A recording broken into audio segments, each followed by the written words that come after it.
অনেক আছে। নমস্কার। আজকে আমি ব্রাহ্মণডিয়া গ্রাম পঞ্চায়েতে এসেছি। একটা 3 লক্ষ টাকার টয়লেট, যেটা গ্রাম পঞ্চায়েত অফিসে হওয়ার কথা, যেটা কোথাও একটা ইটও গাঁথা হয়নি, কিন্তু তার পেমেন্ট কমপ্লিট হয়ে গেছে এবং জিও ট্যাগ হয়ে গেছে, সব কিছু আপলোড আছে পোর্টালে। আমি তার ভিত্তিতে এখানে এসেছি। এখানে কোনো প্রজেক্ট হয়নি। আমাকে যা এনএস দেখালো, এই দেখাবো, এই কমিউনিটি হলে একটা টয়লেট দেখানো হচ্ছে, যেটা কাজ হয়নি। যদিও এই টয়লেটটি কমিউনিটি হলের সাথে অ্যাটাচেড, এটার জন্য আলাদা কোনো নেই, বাজেট নেই। একসাথে বাজেট ধরা থাকে কমিউনিটি টয়লেটের, এটা বাধ্যতামূলক, হ্যাঁ, কিন্তু সেটা দেখানো হচ্ছে।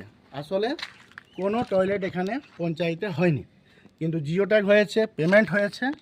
সে বিষয়ে আমি আপনাকে পুরো পঞ্চায়েতের চত্বরটা দেখাচ্ছি। এটা অদৃশ্য একটি শৌচালয়, যা ভারতবর্ষের ইতিহাসে লেখা থাকবে স্বর্ণাক্ষরে, যে এমনও শৌচালয় হয় আমাদের পশ্চিমবঙ্গে, যেটা অদৃশ্য শৌচালয় বলে পরিচিত। একটু পজ করো, সামনে দেখাবো।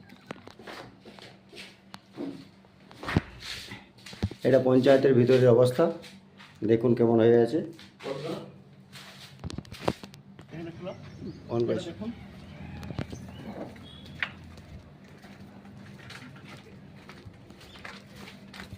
কোথাও কোনো শৌচালয় হয়নি, অদৃশ্য শৌচালয়। এই অদৃশ্য শৌচালয় শুধুমাত্র আমাদের ব্রাহ্মণডিয়া গ্রাম পঞ্চায়েতে এই মুহূর্তে দেখা গেল। আপনারা দেখতে পাচ্ছেন শৌচালয় কিভাবে আছে, অদৃশ্য। এই দেখুন, আমরা ব্রাহ্মণডিয়া গ্রাম পঞ্চায়েতে আছি। আমরা দেখে নেব আবার পুরো এরিয়াটা। কোথাও কিন্তু কোনো টয়লেট হয়নি। পেছনটা দেখাও।